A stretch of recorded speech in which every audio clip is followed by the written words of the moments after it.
Hello there, Mad Mike here, and welcome back to the channel.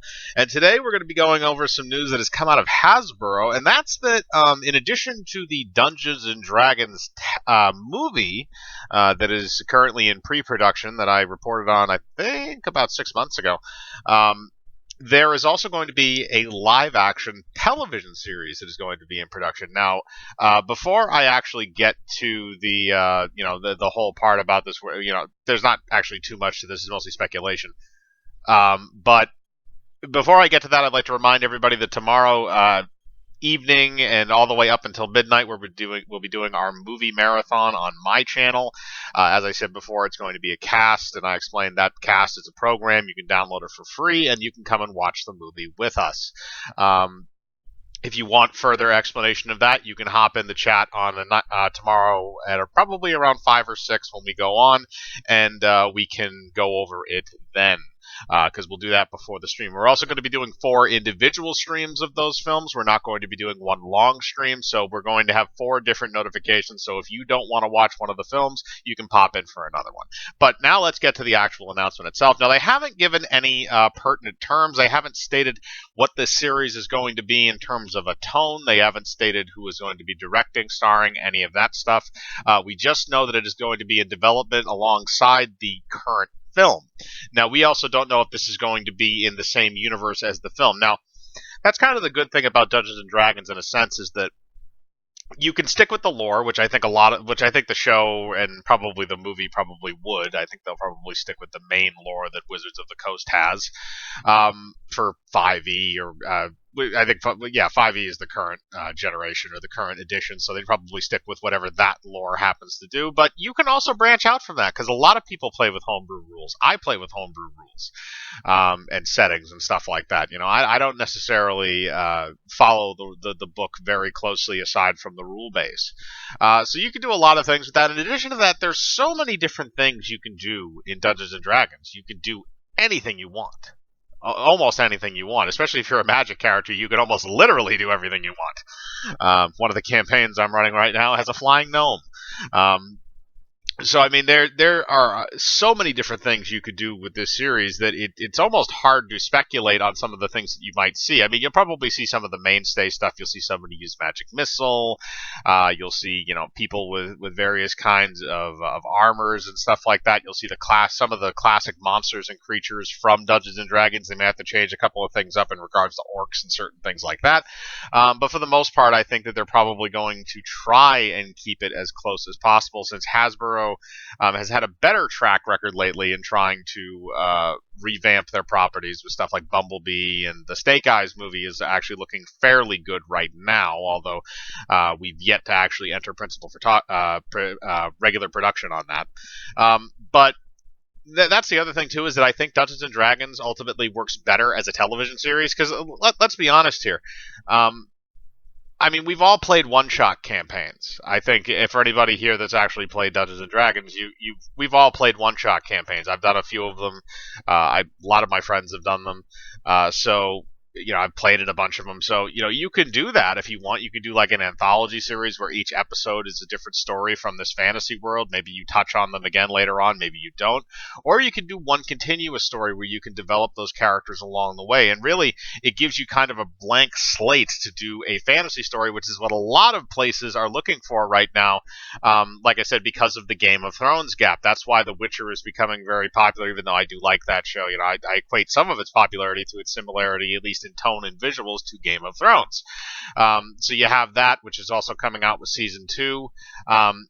There's a Wheel of Time series going on. I think it's at Apple TV or maybe Hulu. And then you also have the Lord of the Rings series, which is happening over on Amazon.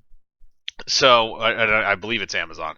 But there's a lot of stuff that's going on in the fantasy realm to kind of fill that void, and now we're seeing this crop up. And like I said, I think I mentioned this too when we actually did the reviewed the news on the film, is that the film is kind of doing the same idea.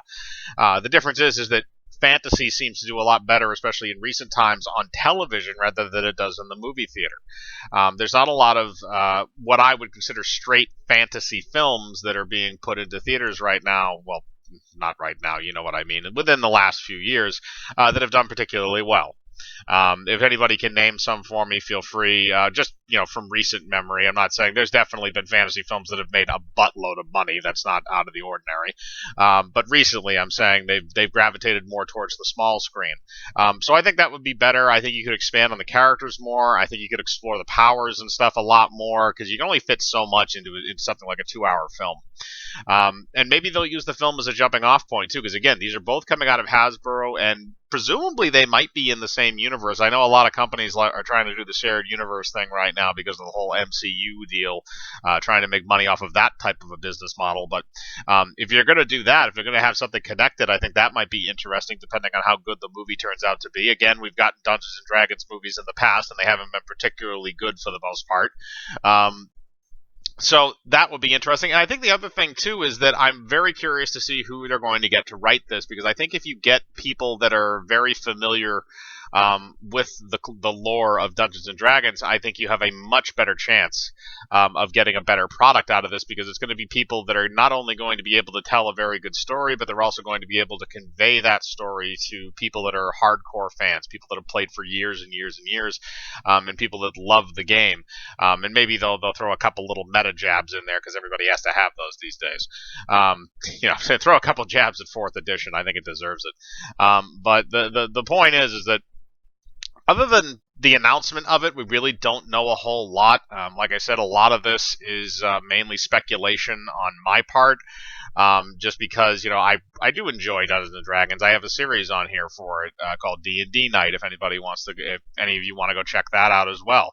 I just kind of take the best bits from our little D&D sessions, and we have them in a little kind of mini slideshow type of video. But I love playing with people. I love playing with a good group. We have a good group of guys that play with us, and if you can take the joy that you can get out of playing a very fun campaign and put it onto the small screen, I say do it. I think that Dungeons and Dragons should have been properly adapted years ago. But I think for a number of years it carried a stigma. That's not anything too out of the ordinary when you think about it. It was a very underground thing, basically until probably about 20 to 25 years ago, I think, was when it really started coming into the mainstream. In terms of people playing, there was always the thing, people played Dungeons and Dragons at comic book shops and all that stuff for years and years and years and years and years. But then they started making movies, and the name started getting a bit more recognition among regular peoples. And unfortunately, that also drew in some of the normie crowd and things like that, which kind of wrecked it a little bit.